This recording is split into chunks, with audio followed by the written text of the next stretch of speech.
In this video, I'm going to tell you about a really neat paper by Cole and Ohanian that tries to measure the economic effect of one particular New Deal policy called the NIRA. Cole and Ohanian begin their paper with a really interesting and counterintuitive motivation. What they say is that the real question of the Great Depression is not why it was so bad, but why it lasted so damn long.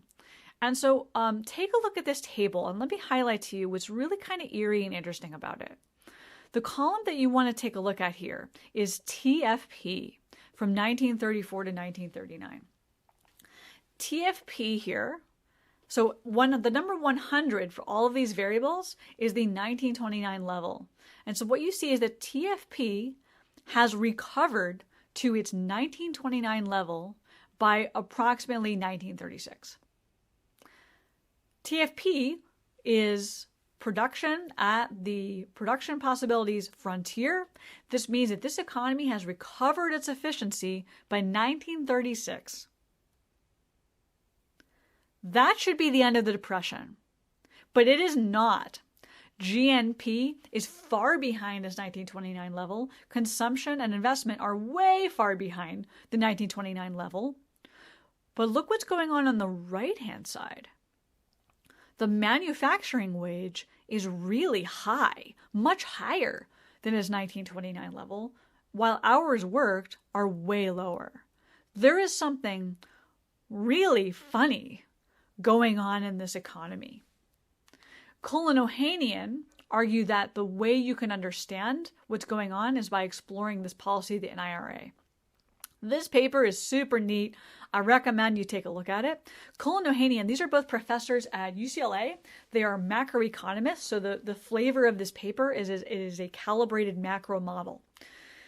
Now, this may surprise you, but as I showed you in the last set of slides, actually the conventional wisdom these days is that the fiscal side of the New Deal is just not effective. There was just not enough spending on G to have a dramatic increase in aggregate demand. But these guys go further. They come out guns blazing. And Cole and Ohanian say, actually, we're going to tell you why the New Deal was the worst. And what they argue is that a particular set of labor and industrial policies kept prices and wages way too high. It's almost like these policies are addressing like the y-axis of the ADAS graph, but not the x-axis. This is going to depress labor and output demand. And that's really harmful to the rest of the economy and prolong the depression. The policy they highlight, as I mentioned, is the National Industrial Recovery Act, which was put in place as part of the alphabet soup in 1933. It's a weird policy. It's a real set of, it's based on a real set of old-fashioned thinking. The whole idea of the NIRA was to try to combat deflation by directly raising prices. So again, it's trying to look at the y-axis without the x-axis. And the old-fashioned part of this is that it's really based on this idea that you can promote fair competition. You see this a lot. People who, like the guy on the street who thinks like competition is chaos and disorder. And if only our economy had more coordination, it would run better. And this is the thinking of this. So it encouraged trade unions, it encouraged monopolies and cartels. And the idea here is that there's a bargain. It will tolerate restraint of trade and industry as long as those industries agree to raise wages.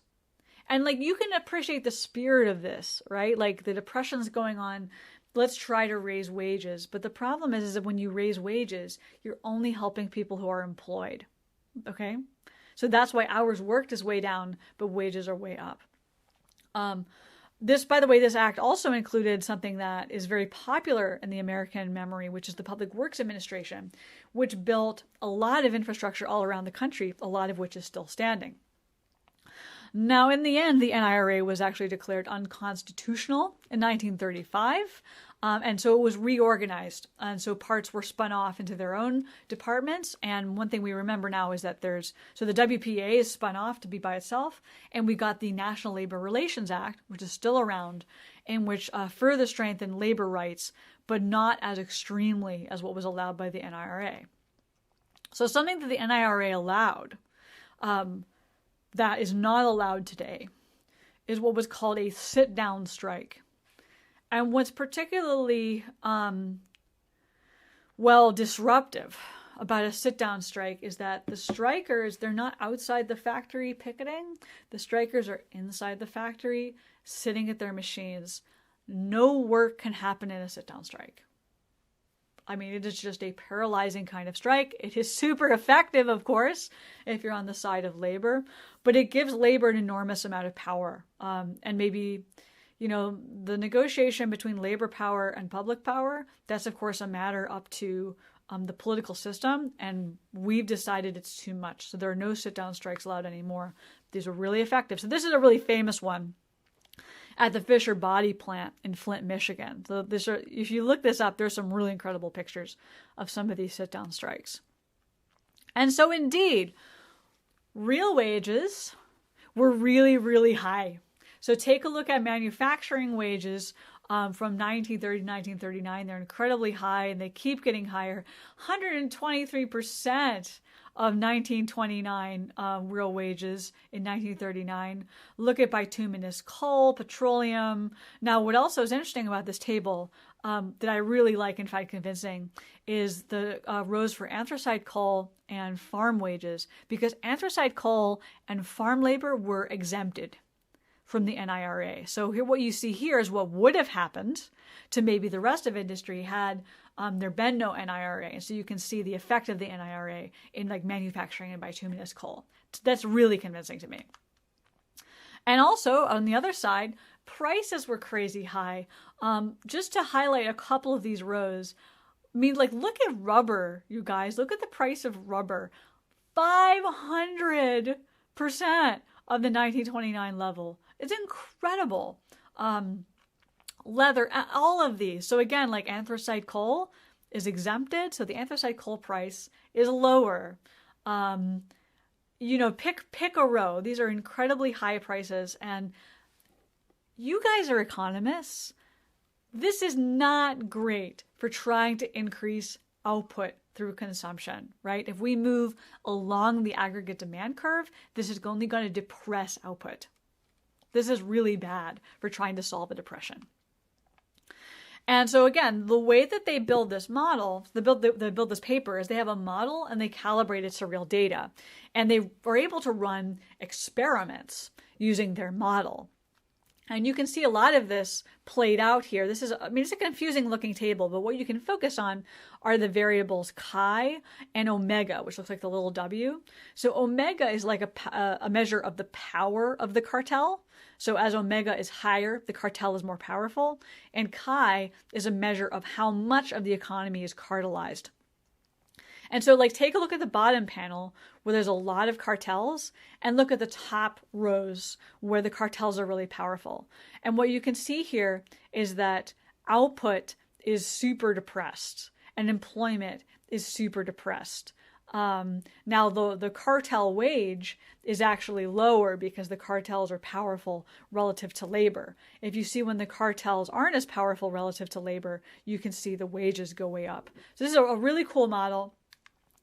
And they simulate this versus the data, and you can see how well the model fits. And so if you run their model and you allow for a lot of competition among industrial firms, you get a very high level of real output relative to trend. So this is not what was going on in the economy, right? So the reality is you can think of as, right, the data here. And so a competitive model is way above. If you put in the cartels implied by the NIRA, it comes down significantly closer to the data. You wouldn't want a perfect fit here because, remember, there's an awful lot going on in this period, but it's certainly suggested that they're able to better match the data when they put in the cartels.